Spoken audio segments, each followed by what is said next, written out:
I want to read something from a college athlete by the name of Warren Thompson.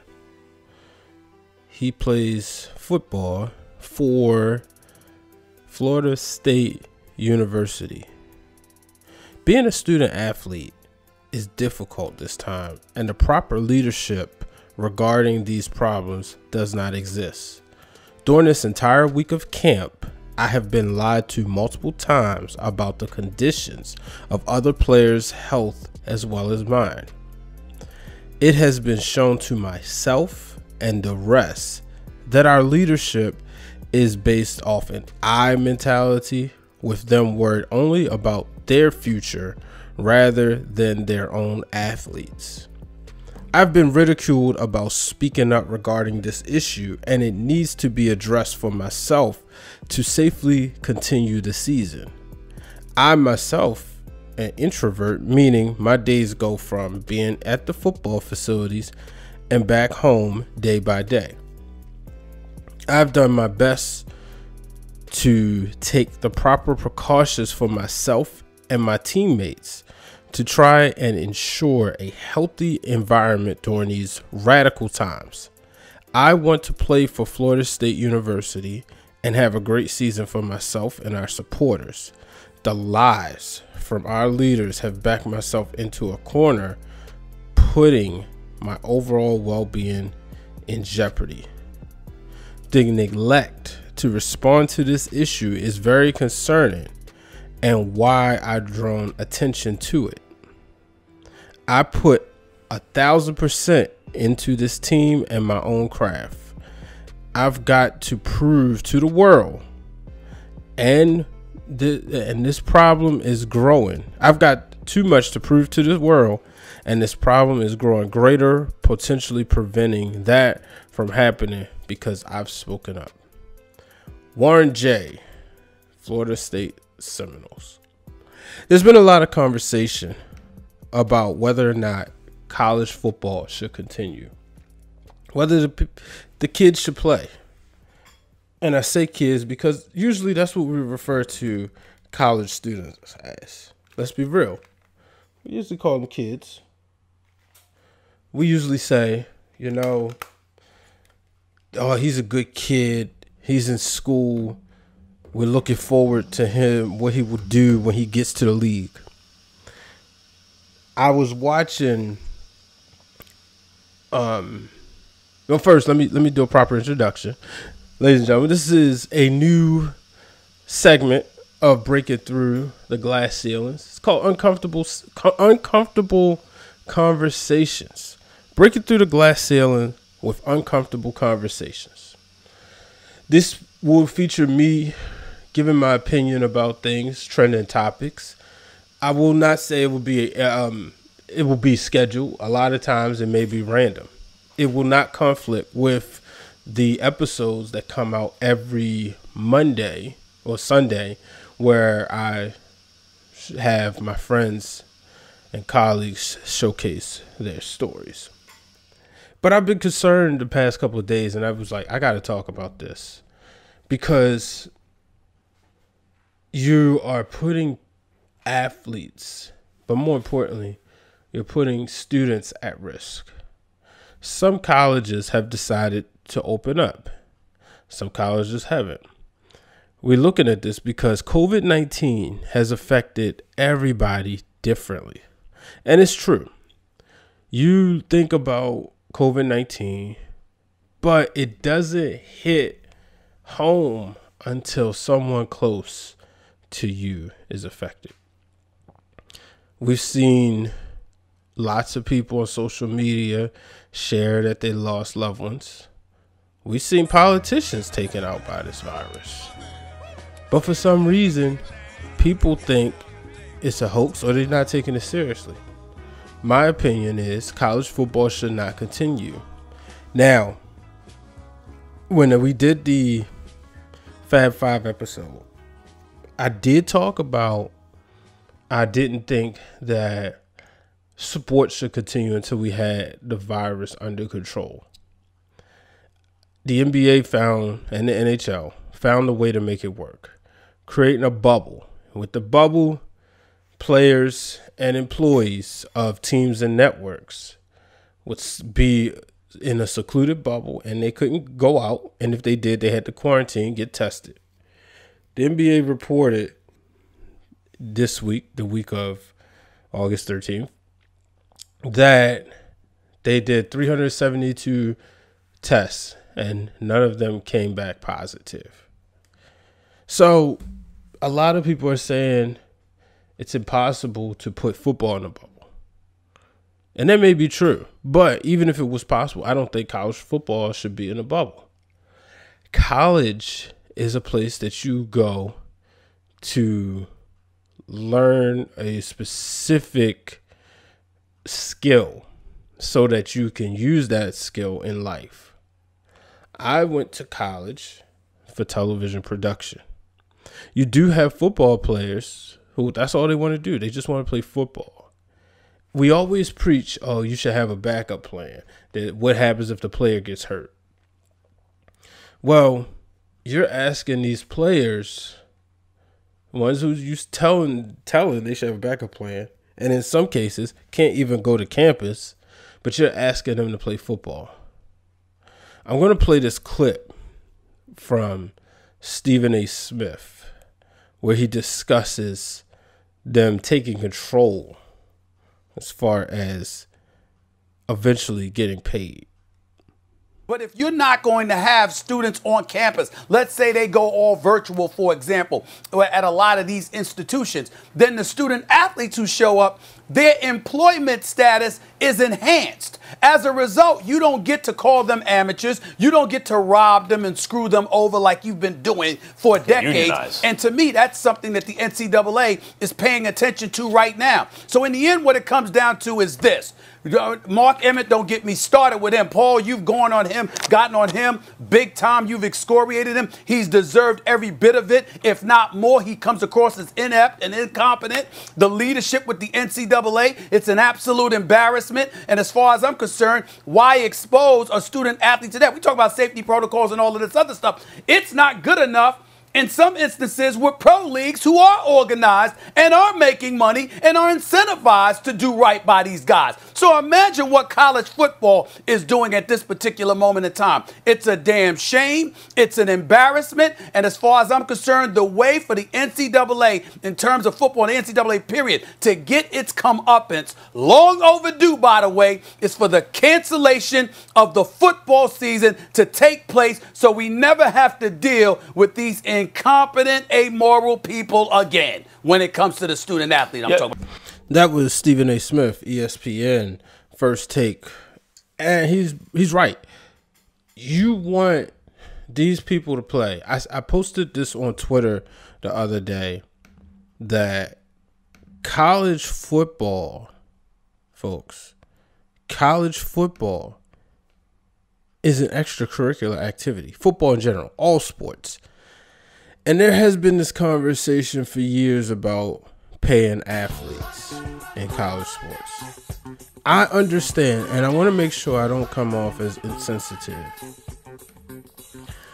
I understand a lot of people make money when you think about college football. As somebody who's worked in television, as somebody who's worked in production, I understand you have the people who are producing the games, the ads, the salespeople who are selling ads for these games. Because let's be real, it's a lot of people that watch.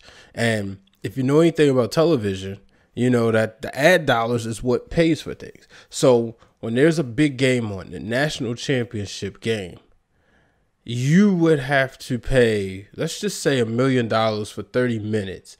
That might not be the most accurate, but let's just say that $1 million for 30 minutes to watch, to advertise your business or your product during a college game. Just think about that. And you got those people who are making money. Obviously, you have people in the concession stands, the stadiums. All these people are making money. If you're trying to tell me there is not enough money for the athlete, you are crazy.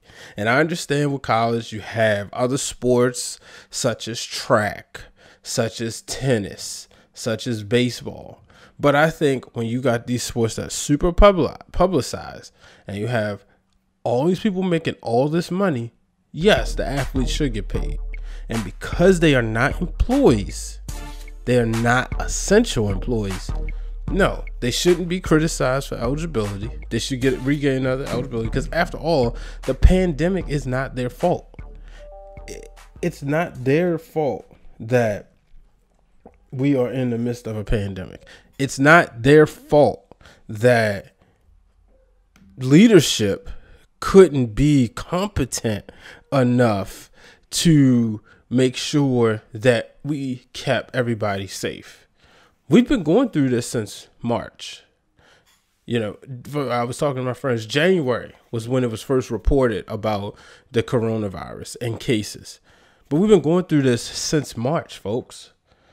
And something as simple as wearing a mask. You mean to tell me that you have over, let's just say, 200 people in a stadium when you calculate the players on both teams, the personnel, and the people, you know, let's just say you got people calling the game. But let's also just talk about the support staff. You mean over 300 people in one stadium that, and mind you, this is multiple stadiums, that all of them are going to be negative.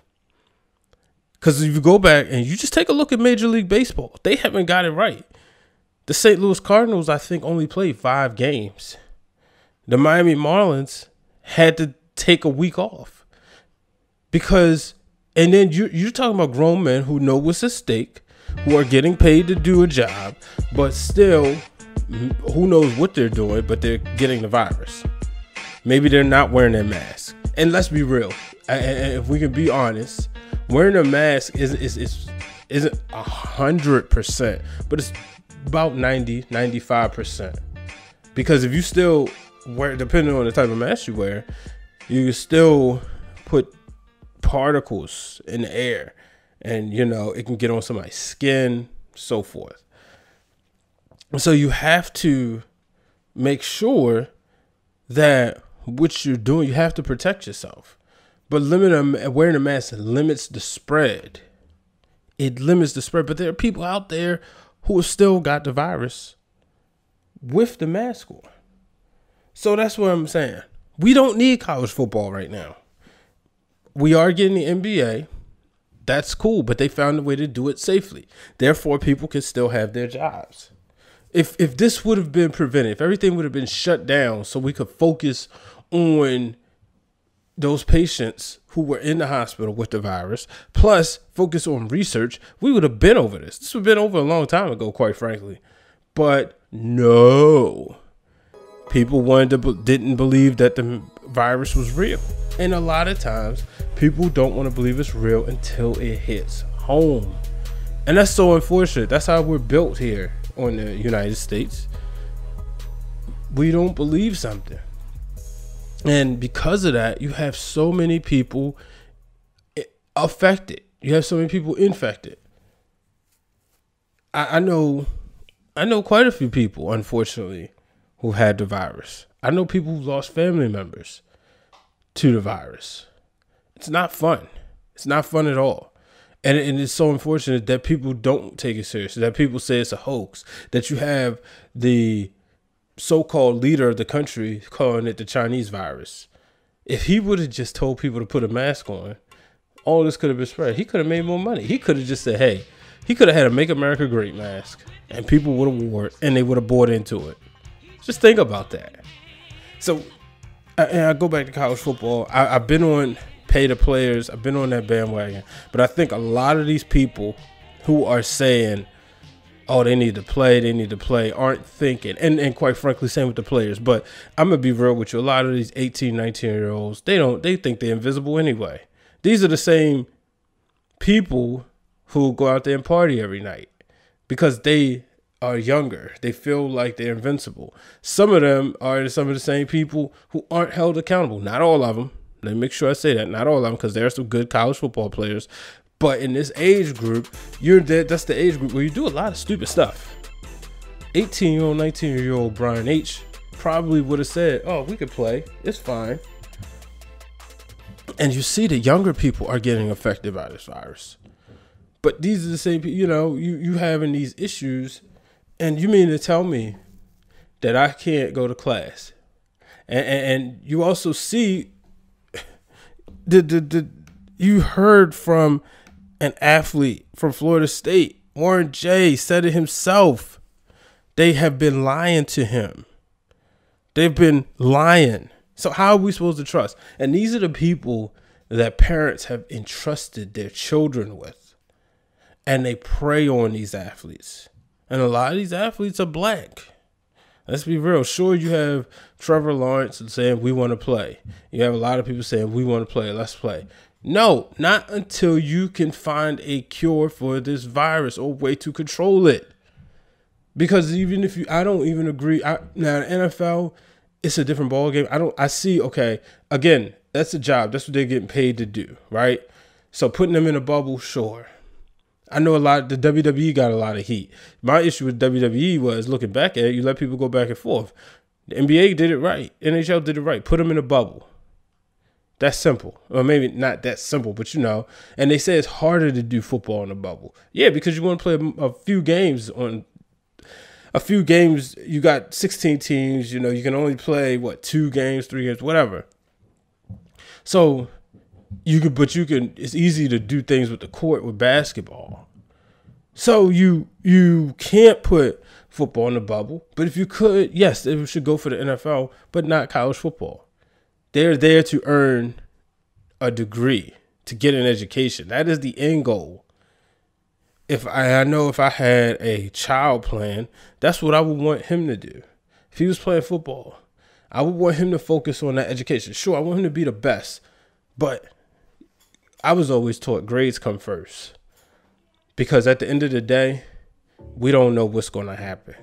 He could go play in the NFL, get hurt, and that would be it. I mean, I think about Colt McCoy. In the national championship game, he got hurt. He wanted to go back out there. His dad told him, no, you're going to risk millions of dollars, the potential. He went to the NFL. He hasn't been great. He's been a solid backup. But who knows? Let's just say he doesn't get hurt. Who knows what his career could have been? We don't know because it happened. But suppose he did go back out there and play and risk his injury. What's going to happen if a player gets hurt or a player gets the virus and dies?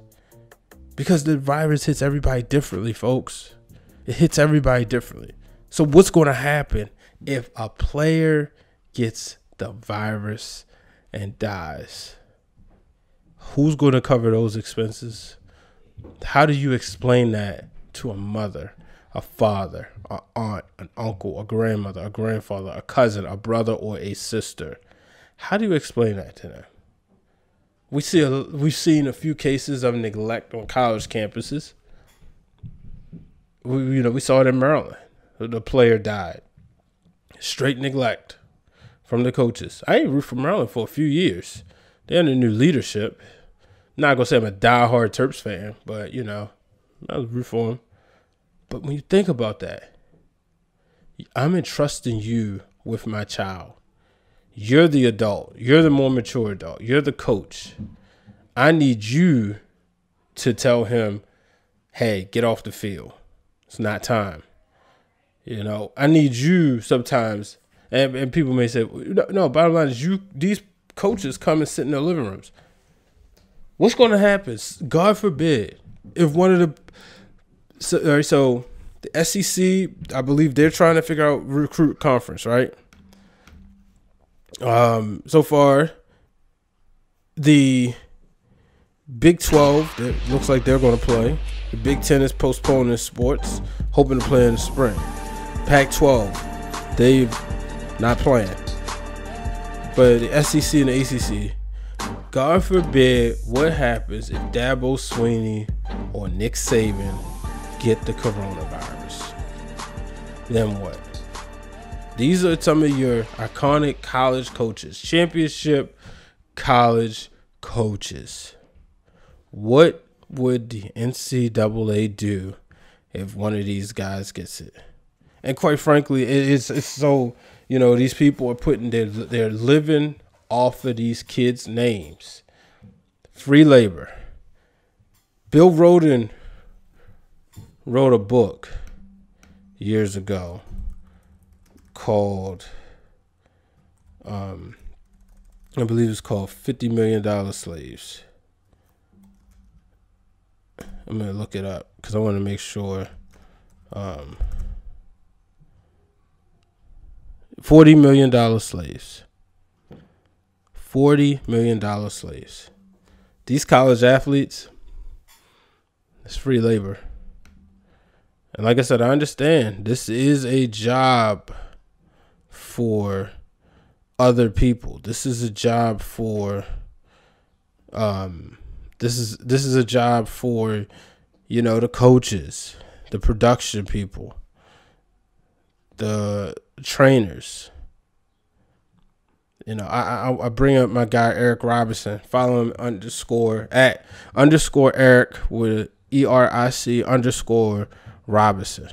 Me and him had a good conversation on Twitter. My tweet again: college football for the players is an extracurricular activity. They shouldn't be on campuses right now. Nor should they be on the field. What are y'all going to say if players get COVID-19 and ruins his potential NFL career? He said for most players, it's more than just an activity. What about the seniors that just lost a year eligibility? Georgia coaches who relied on game checks to make a living. Schools with low budgets that can lose their program. There's more than one perspective behind this. I understand. It is. Again, this goes back to the tippity top leadership. If this virus would have been under control a long time ago, we wouldn't be having this conversation. And I know it's easier because I don't work full-time in sports. So it's easier for me to have this perspective. But at the end of the day, I'm thinking about human life. And if there is college football, I hope and pray that when it's all said and done, no one loses their life to COVID-19. Ladies and gentlemen, that will do it for this edition of Breaking Through the Glass Ceilings with Uncomfortable Conversations. Expect more of these. I'll be honest with you. One of them I was thinking about doing, I probably still will, is the conversation when men like to call women females. I'll just end it with, men don't do it. It's disrespectful. They don't like it. End of story. No debate. But expect guests on this. Expect some big things. Make sure you check out my other podcast. If you're a wrestling fan, make sure you download Break It Down with Brian H. I'm available on the same podcast platforms, just a different channel. Make sure you also subscribe to that YouTube channel. If you are into, make sure you check out previous interviews. A little happy note, I guess, coming up.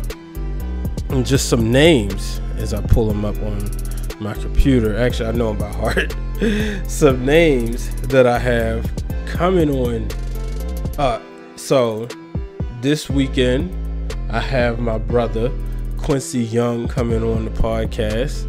Quincy and I work together at ESPN, so he's going to come through and talk about his career. He's now with USA Today. Also, I have my friend Erica Marmolejo. Erica and I also work together at ESPN. Actually, me, Erica, Quincy, we all work together. So that was some fun times. So make sure you check out that episode.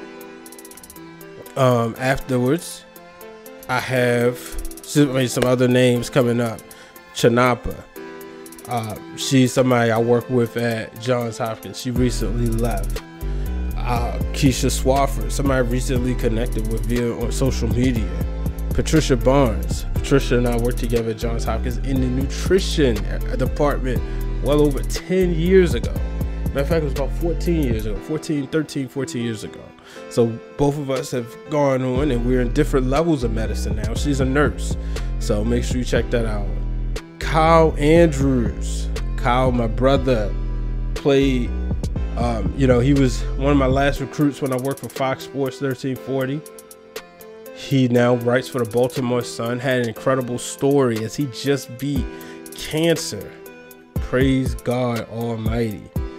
But he comes through and shares his story. So some great episodes. So make sure you check that out. Last week, Chanel Starling, somebody I went to college with. She was at ESPN. But, in the past, I had so many great people on here. I've been blessed. A lot of times, like, wow.